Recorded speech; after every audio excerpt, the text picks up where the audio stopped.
Lawan AUKUS, China didesak bersiap melakukan serangan nuklir pertama.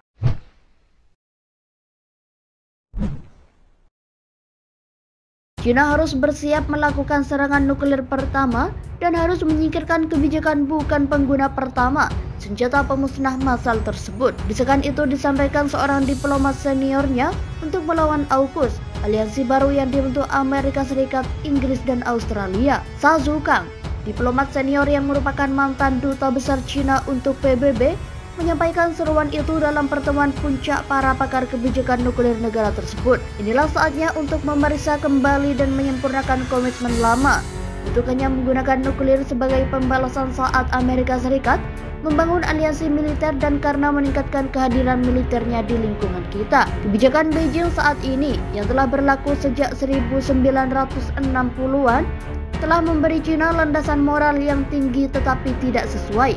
Kecuali negosiasi China-Amerika Serikat setuju bahwa tidak ada pihak yang akan menggunakan senjata nuklir terlebih dahulu. Komentar Zukang yang muncul saat China membantu membangun ratusan silo rudal nuklir baru penting karena Beijing sering menyampaikan perubahan kebijakan melalui diplomat senior. Badan yang dia ajak bicara, Asosiasi Kontrol dan Perlucutan Senjata China secara resmi independen, tetapi memiliki ikatan kuat dengan Partai Komunis China.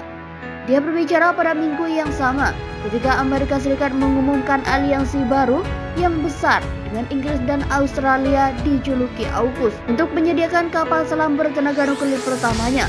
Sebuah kemajuan teknologi besar yang jelas dirancang untuk mengimbangi kekuatan China di Indo-Pasifik. Peringatan Zukang juga datang setelah aliansi lain antara Amerika Serikat, India, Jepang, dan Australia dijuluki Quad, di mana Presiden Amerika Serikat Joe Biden akan menjadi tuan rumah pertemuan puncak para pemimpin secara langsung hari Jumat. Sementara keempatnya bekerja sama dalam berbagai masalah keamanan. Ancaman yang berkembang dari China menjadi agenda utama. China menjadi kekuatan nuklir pada tahun 1964 dengan uji coba bom pertamanya yang berhasil dan mengadopsi kebijakan bukan pengguna pertama 4 tahun kemudian.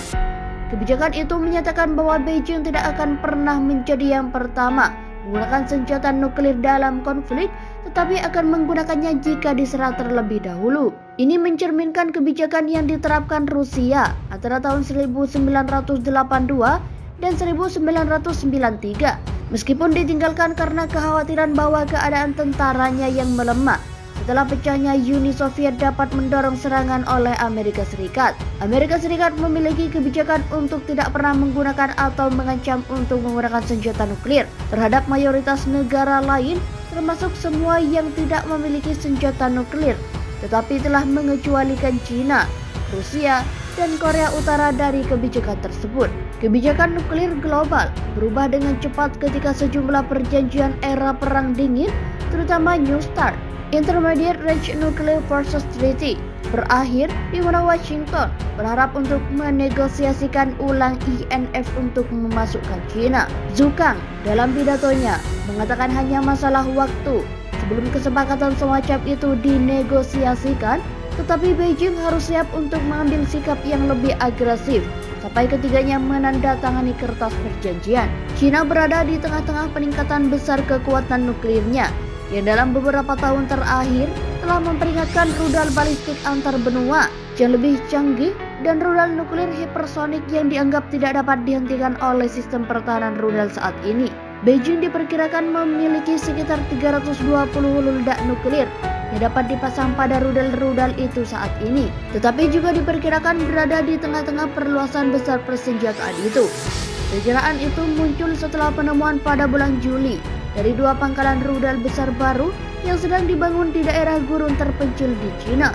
Para ahli percaya yang pertama di dekat kota Yumen pada akhirnya akan menampung 120 silo, sedangkan yang kedua di dekat kota Hami akan menampung 110 silo.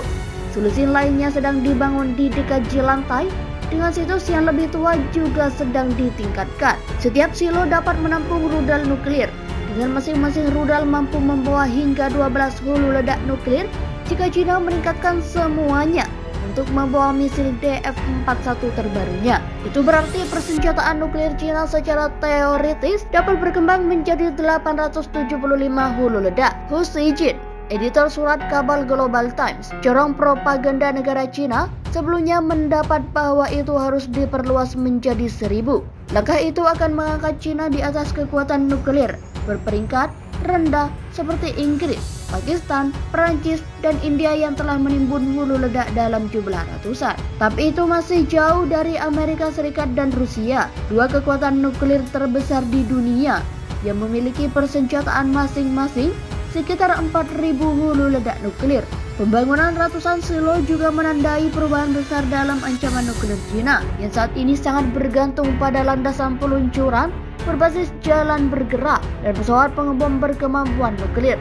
Cina juga memiliki 4 kapal selam bersenjata nuklir. Cina memperluas militernya karena ekonominya menggelembung untuk menyaingi Amerika Serikat setelah tertinggal selama beberapa dekade. Selain membangun rudal dan silo nuklir baru, ia telah membangun kapal induk baru, tank, jet tempur, drone mata-mata, dan drone serang bersama dengan senapan baru untuk pasukannya. Beijing telah menggunakan perangkat keras untuk mengambil sikap yang lebih agresif di Pasifik, memaksakan kekuasaannya di Hong Kong, mengancam Taiwan, dan mengklaim sejumlah pulau tak berpenghuni di Laut Cina Selatan yang telah dibangun pangkalan militer di atasnya. Ia juga telah menekankan klaimnya atas sejumlah pulau lain yang kepemilikannya dipersengketakan, menciptakan ketegangan dengan kekuatan regional lainnya seperti Filipina, Vietnam, Malaysia, dan lainnya. Perselisihan serupa sedang berlangsung di Laut Cina Timur, di sekitar pulau-pulau yang diklaim oleh Jepang. Cina mengklaim hak atas hampir seluruh Laut Cina Selatan yang akan membuat Beijing memegang kendali atas jalur pelayaran internasional